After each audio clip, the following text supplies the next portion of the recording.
कहानी की शुरुआत फर्नांडो से होती है। एक रात जब वो घर वापस आ रहा था, अचानक से यहाँ पे बारिश शुरू होती है। ये एक जगह पे रुक जाता है और सिगरेट जलाकर पीने लगता है। सिगरेट खत्म करके वो इसे बारिश के पानी में फेंक देता है। जैसे ही ये देखता है, ये सिगरेट एक ड्रेन में चली जाती है और ये ड्रेन एक बैंक के सामने होती है, बैंको रियो। और फर्नांडो का ध्यान इसकी तरफ लग जाता है। क्यूरियस होकर वो इस ड्रेन को देखने लगता है कि ये कहाँ जा रही है, और तभी उसके दिमाग में एक क्रेजी आइडिया जन्म लेता है। अगले दिन फर्नांडो अपने फ्रेंड सेबेस्टियन से मिलता है, जो एक सिविल इंजीनियर होता है, और ये इसके सामने अपना आइडिया रखता है कि हम बैंको रियो को लूटने वाले हैं। फर्नांडो सेबेस्टियन को एक बैंक लूटने का प्लान बताता है। सेबेस्टियन मना कर देता है, लेकिन कर्जे की वजह से और पैसा ना होने की वजह से ये मान जाता है। लेकिन अब भी इनके पास एक प्रॉब्लम होती है, इनके पास कुछ नहीं होता, न कोई कार, न कोई सामान और न ही पैसा। तो फर्नांडो अपने फ्रेंड डिबाउजा के पास जाता है और उसे पैसे उधार देने को कहता है, लेकिन डिबाउजा भी कंगाल होता है। लेकिन ये फर्नांडो को एक आदमी के बारे में बताता है, मारियो, जो कि एक बहुत ही माहिर चोर होता है और इसे किसी भी चीज का डर नहीं होता। अगले दिन फर्नांडो मारियो से मिलता है और उसे अपने प्लान के बारे में बताता है। पहले तो मारियो मना कर देता है जब उसे पता चलता है कि हम एक बैंक को लूटने वाले हैं, लेकिन फर्नांडो उसे कहता है अगर ये चोरी कामयाब हो गई तो तुम्हें कभी भी दोबारा छोटी मोटी चोरियां नहीं करनी पड़ेगी। ये सुनकर मारियो राजी होता है। अब ये दोनों बैंक के सामने उस ड्रेनेज होल के पास जाते हैं। वो इस मेन होल की गहराई को टेप से नाप लेते हैं और नीचे सीवर टनल में जाके और टेप से कुछ कैलकुलेशंस करने के बाद तो मारियो फर्नांडो को बोलता है कि हम सिर्फ 18 मीटर दूर है मिलियनर बनने से। मारियो को टेंशन होती है कि अगर चोरी के दिन यहाँ बारिश हुई तो ये ड्रेन पानी से भर जाएगी। तो फर्नांडो कहता है कि हम ये चोरी बारिश के दिन नहीं करेंगे। इसके बाद मारियो, डिबोसा और फर्नांडो इस चोरी के बारे में डिस्कस करते हैं। फर्नांडो को प्लान होता है कि हम एक टनल सीवर में से निकालकर सीधा बैंक के नीचे खोद सकते हैं, लेकिन इस बैंक के अंदर हर एक कमरा मोशन सेंसर से भरा हुआ था। फर्नांडो कहता है कि ये सेंसर्स मोमेंट को डिटेक्ट नहीं करते, बल्कि वो बॉडी टेम्परेचर को डिटेक्ट करते हैं। और इस डिटेक्शन को अवॉइड करने के लिए फर्नांडो ने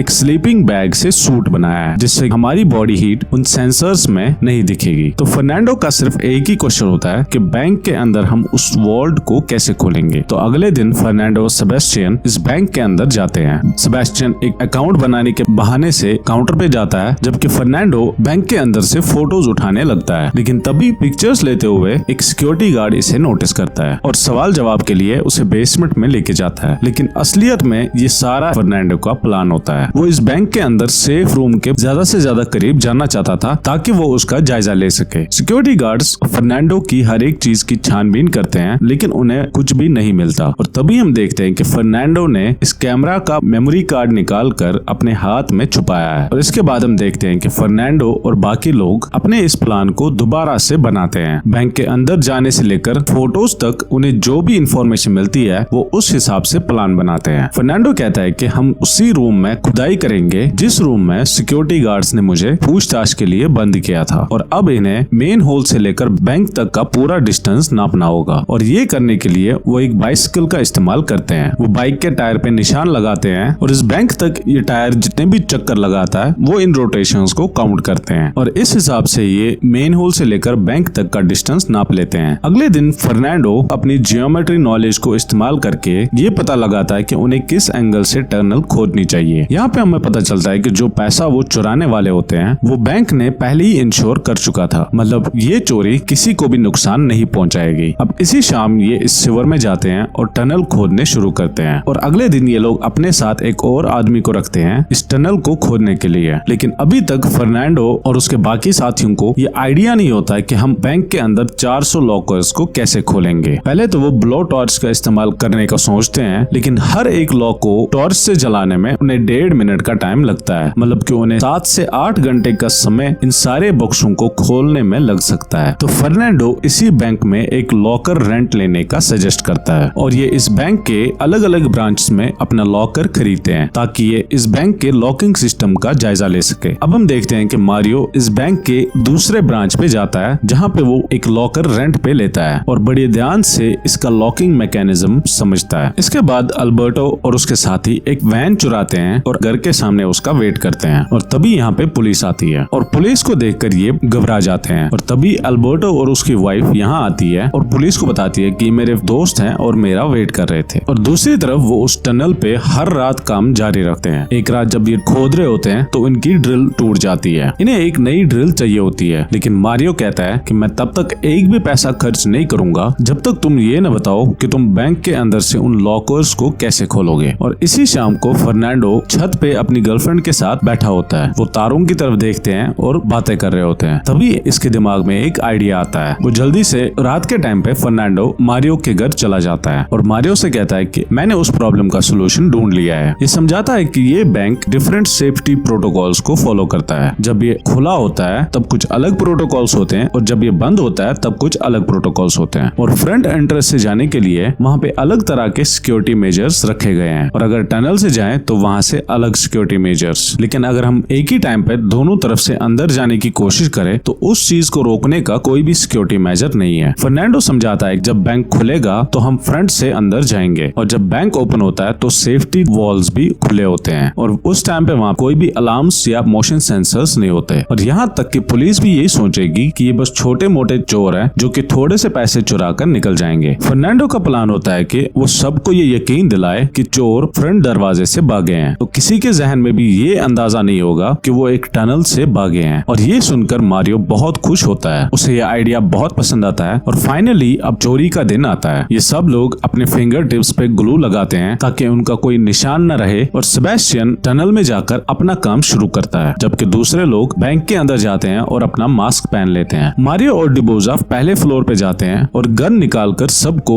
जमीन पे लेटने को कहते हैं और दूसरी तरफ फर्नांडो और अल्बर्टो ग्राउंड फ्लोर का कंट्रोल लेते हैं। और दूसरी तरफ एक सिक्योरिटी गार्ड जो कि सीसीटीवी रूम में होता है वो इस सारी फुटेज को देख रहा है और वो तुरंत से पुलिस को इन्फॉर्म करता है और फर्नांडो इस बात को वॉकी टॉकी पे सुन लेता है। मारियो कैशियर से कहता है कि सारा पैसा बैग में डालो और अल्बर्टो जाकर पार्किंग गेट को लॉक करता है और कुछ ही समय बाद इस बैंक के बाहर पुलिस आती है और ये देखकर फर्नांडो एक सिविलियन को कब्जे में लेकर पुलिस को डराने लगता है और उनको बाहर ही रोक के रखता है। वो इनको वार्निंग देता है कि अगर उन्होंने कुछ भी शैतानी की तो वो बैंक के अंदर से हॉस्टेजेस को मारना शुरू कर देंगे। इसके बाद फर्नांडो अंदर जाता है और अपने क्रू को बताता है कि फेज 1 कंप्लीट हो चुका है। अब फेज 2 पे मारियो एक वुमेन को बंदी लेकर उस सिक्योरिटी गार्ड को बाहर निकलने पे मजबूर करता है जो सिक्योरिटी रूम में बैठा होता है। वो गार्ड बाहर आता है तो मारियो उसका फोन और उसके गन की मैगजीन निकाल लेता है और उसे बिल्डिंग से बाहर जाने देता है। और अब फेज 3 में ये इस बैंक के सारे सीसीटीवी कैमरास बंद कर देते हैं। इसके बाद फर्नांडो लॉकर रूम में जाकर और एक लॉकर को हटाकर सेबेस्टियन लॉकर रूम के अंदर खोदने में कामयाब होता है और इस टनल से बाहर निकलते हैं। और फेज 5 में फर्नांडो पार्किंग लॉट में जाकर उस कार से अपना सामान बाहर निकालते हैं और लॉकर रूम में वापस आते हैं और हमें पता चलता है कि सेबेस्टियन ने एक कैनन पावर्ड मशीन बनाई होती है जो कि सिर्फ 7 सेकंड्स में हर लॉकर को तोड़ सकती है। हर कोई अपनी घड़ी पे टाइमर सेट कर देता है और सेबेस्टियन और फर्नांडो उन लॉकर्स को खोलना शुरू करते हैं। और दूसरी तरफ बैंक के बाहर मीडिया, पुलिस और हॉस्टेज के फैमिली मेंबर्स आ चुके होते हैं और यहाँ पर पुलिस हाल ही में छोड़े गए सिक्योरिटी गार्ड से पूछताछ कर रही होती है। अंदर से फर्नांडो और सेबेस्टियन लॉकर्स को खोलने में बिजी होते हैं और तभी वो छत पे पुलिस के चलने की आवाज सुनते हैं और इसी टाइम पे सिक्योरिटी गार्ड से फोन लिया था जो मारियो के पास होता है और उस पे पुलिस कैप्टन का कॉल आता है। लॉकर्स को खोलने के लिए इनको थोड़ा टाइम चाहिए होता है तो मारियो पुलिस को अपनी बातों में उलझाए रखता है क्योंकि फर्नांडो ने मारियो को एक बुक दी होती है द आर्ट ऑफ नेगोशिएशन और इससे वो पुलिस को अपने साथ बिजी रख सकता है। मारियो कॉल उठाता है और कैप्टन को धमकाने लगता है और उसे कहता है तुम इस छत से अपने आदमियों को हटाओ वरना हम हॉस्टेज को मारना शुरू कर देंगे। कैप्टन मान जाता है और बैंक के छत से अपनी फौज हटा लेता है लेकिन वो चुपके से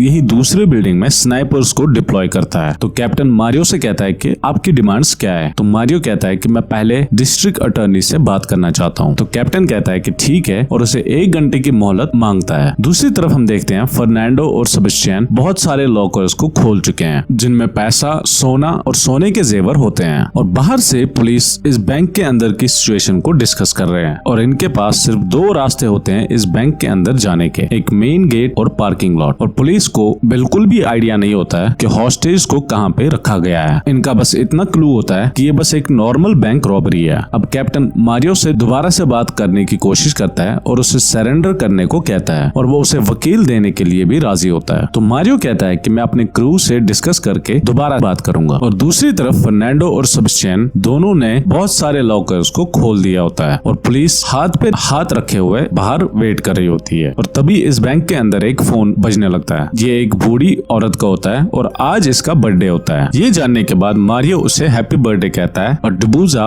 एक दूसरे हॉस्टेज से चॉकलेट लेकर इस बूढ़ी अम्मा को देता है और दूसरी बिल्डिंग से स्नाइपर्स इस पूरे ड्रामा को देख रहे होते हैं और वो कैप्टन को इन्फॉर्म करते हैं, जो कि बहुत हैरान होता है। तब मारियो इस बूढ़ी औरत को बाहर निकाल कर घर जाने को और अपना बर्थडे सेलिब्रेट करने को कहता है और उसे बर्थडे गिफ्ट के तौर पर रिलीज कर देता है। इसके बाद मारियो कैप्टन को कॉल करता है और उसे बताता है कि मैंने ऑलरेडी 15 साल जेल में बिताए हैं, मैं तभी सरेंडर करूंगा जब डिस्ट्रिक्ट अटॉर्नी मुझे सजा कम करने की गारंटी देगा। और ये सुनकर कैप्टन मान जाता है और अपने स्नाइपर्स को पीछे हटने को कहता है, लेकिन असलियत में मारियो ये चेक कर रहा होता है कि पुलिस उसे शूट करेगी या नहीं। और कुछ देर बाद डिस्ट्रिक्ट अटॉर्नी यहाँ पे आके मारियो से बात करने लगता है और हैरानी से मारियो उस पे चिल्लाने लगता है और अब वो कहता है कि अब वो अपने लॉयर से बात करना चाहता है। जब कैप्टन उसे लॉयर का नंबर मांगता है तो मारियो उसे एक हॉस्टेज का नंबर दे देता है। फिर मारियो अपनी वॉइस चेंज करके अपना ही लॉयर बनने का नाटक करता है। इससे इनको नेगोशिएशन करने में और टाइम लगता है, जबकि पीछे से फर्नांडो और उसके लोग अपना काम कर रहे होते हैं। इसके बाद मारियो सारे हॉस्टेज को फर्स्ट फ्लोर पे लॉक कर देता है। दूसरी तरफ से फर्नांडो और दूसरे लोग ये चोरी का माल उस टनल से बाहर निकालने लगते हैं। इसके बाद मारियो दूसरा फोन इस्तेमाल करता है, जिससे कैप्टन को शक होने लगता है और इसी टाइम पे कैप्टन को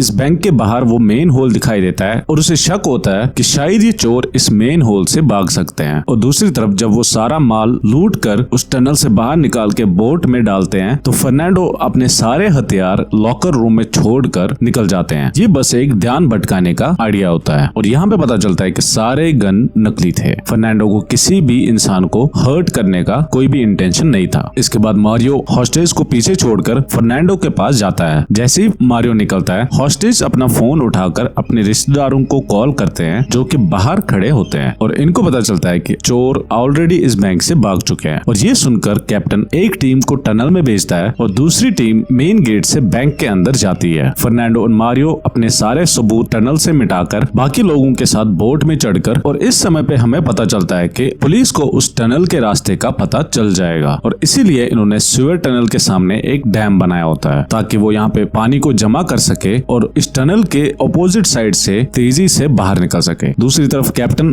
लॉकर रूम में अपनी टीम के साथ पहुंचता है, जहाँ पे उसे टनल का रास्ता मिलता है और तभी उसे वहाँ पे ग्रेनेड दिखाई देता है, लेकिन उसे तुरंत समझ में आता है कि ये ग्रेनेड फेक है। ज्यादा वक्त गवाए बिना कैप्टन टनल में घुसता है। जब तक वो यहाँ तक पहुँचते हैं, ये चोर ऑलरेडी भाग चुके होते हैं। दूसरी तरफ से हम देखते हैं फर्नांडो और उसके साथी एग्जिट पॉइंट तक पहुँच जाते हैं, एक मेन होल जहाँ पर एक आदमी वैन लेकर इनका वेट कर रहा होता है। वो सावधानी से सारा माल गाड़ी में भर के और बिना कोई सबूत छोड़े यहाँ से निकल जाते हैं। इसके बाद वो सारा सबूत मिटा देते हैं और अल्बर्टो के घर पे इस चोरी के माल को देखने लगते हैं। ये इस कैश और सोने को आपस में बांट के, और इसके कुछ महीने बाद हम देखते हैं कि ये गैंग एक आलीशान लाइफ जी रहे होते हैं। लेकिन एक दिन अल्बर्टो की वाइफ उसे दूसरी औरत के साथ देख लेती है और इस धोखे की वजह से वो पुलिस के पास जाके और वहाँ पे रिपोर्ट लिखवाती है कि उसके हस्बैंड उस चोरी में शामिल थे और इस वजह से पुलिस उन लोगों को पकड़ने लगती है और कुछ ही देर में ये इन सभी लोगों को पकड़ने में कामयाब होते हैं और ये सारे चोर अब जेल काटने के लिए तैयार होते हैं। और अब 7 महीने बाद हम फर्नांडो को देखते हैं जेल से बाहर निकलते हुए। बाहर मारियो एक लग्जरी कार में उसे लेने के लिए यहाँ आया होता है। फर्नांडो ने इस सिनेरियो के बारे में ऑलरेडी पता होता है और उसने प्लानिंग भी उसी तरीके से की होती है और इसीलिए उसने चोरी के दौरान उन फेक वेपन्स का इस्तेमाल किया था ताकि उससे कोई भी इंसान हर्ट न हो और इन्हें कम से कम सजा मिले। फर्नांडो ने अपना माल किसी दूसरी जगह पर छुपा के रखा था। उसको पता था कि बैंक के पास किसी भी लॉकर का कोई भी इंफॉर्मेशन नहीं है और बैंक के हिसाब से उनके पास 25 मिलियन ऑफ कैश और सोना था, लेकिन पुलिस को अभी तक सिर्फ 1.7 मिलियन कैश और सिर्फ 8 किलो सोना मिला होता है, जबकि इस चोरी का कोई भी ऑफिशियल रिकॉर्ड नहीं होता है और इस वजह से पुलिस एक स्ट्रॉन्ग केस नहीं बना सकती, जिसकी वजह से इनकी सजा और इनके ऊपर लगाए गए इल्जाम कम होते हैं। मतलब कि इतनी बड़ी चोरी करने के बाद भी फर्नांडो और उसका क्रू फिर भी एक अच्छी लाइफ जीते हैं और आखिरी सीन्स में हमें इस चोरी के असली फुटेज दिखाए जाते हैं और इसी के साथ मूवी खत्म होती है। उम्मीद करते हैं आपको ये कहानी पसंद आई होगी।